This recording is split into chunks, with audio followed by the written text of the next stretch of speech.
All right, guys, so we are still doing kettlebell.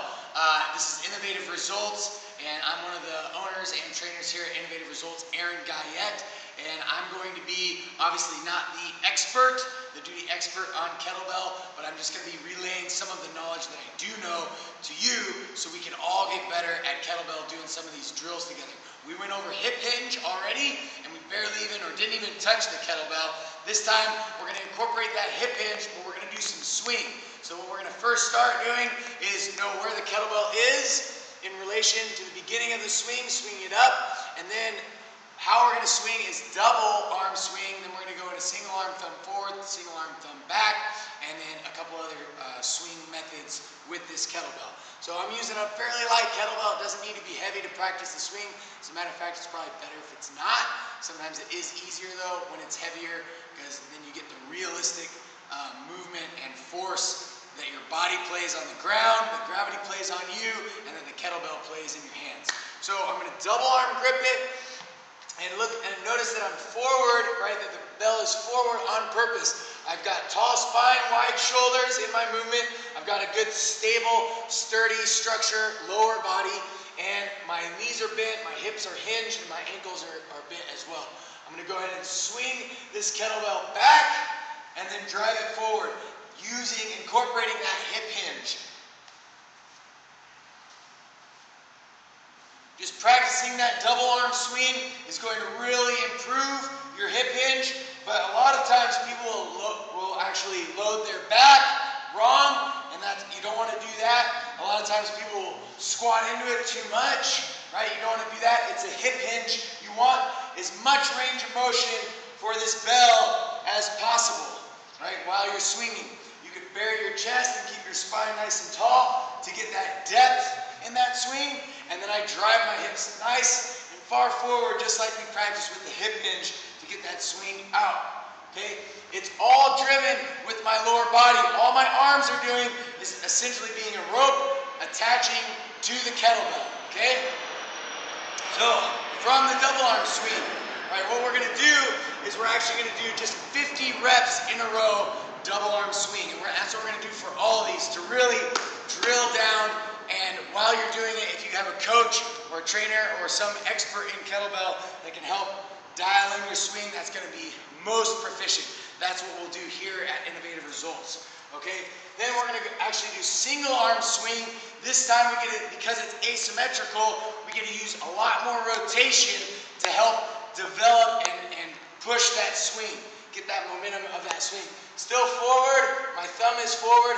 I can wrap it around and actually pinch it onto my thumb, or pinch it onto my index and middle finger, and that will help hold that grip. I'm going to go ahead and slide my hand down to just before this gets involved in the grip. It's all finger flexors used for this kettlebell, okay? So I'm sliding it down, it's right there, wrap around, thumb comes down here, or wraps around the finger.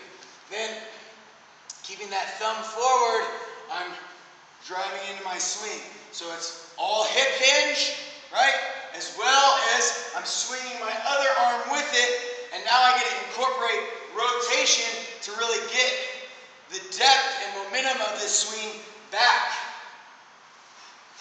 That's going to come in handy when you're doing snatch or long cycle, okay?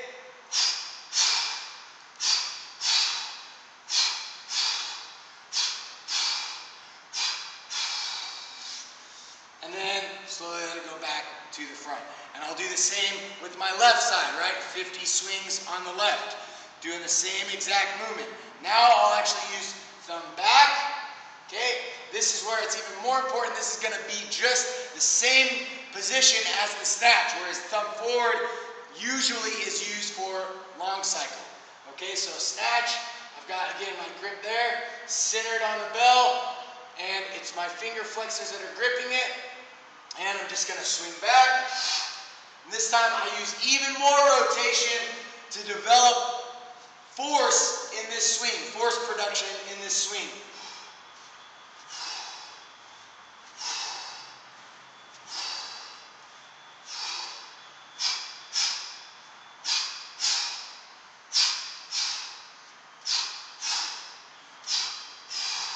So again, right, 50 reps on the right, 50 reps on the left, using thumb back. That's important because we're going to use that when we go into our snatch movement.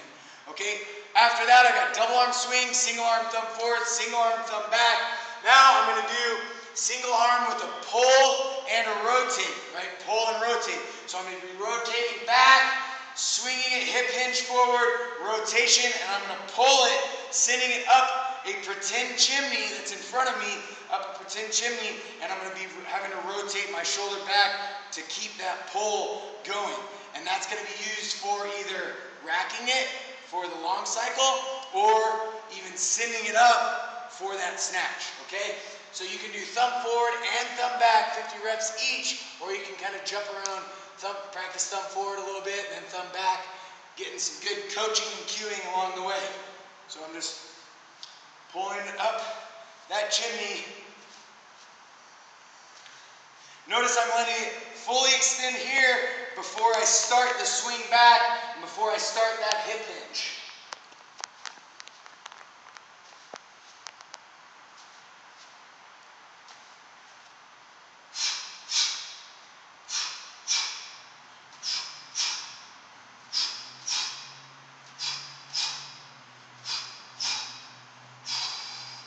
Okay, so last but not least,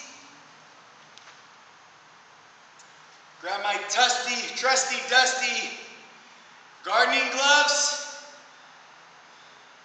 which is going to actually make my finger flexors work more because it's very slippy, and slippy is the technical term. Just kidding. No, but it is going to be slick, right? So I've got to really practice with my finger flexors. I'm just going to do single arm swing, all the different methods, even using that pull rotation.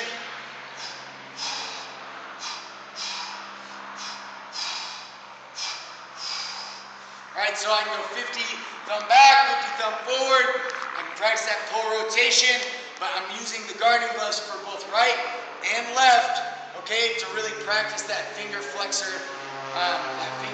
hold, really having to get a stronger grip. It actually makes this about 2 kilograms heavier, if you think about it, okay? So enjoy that.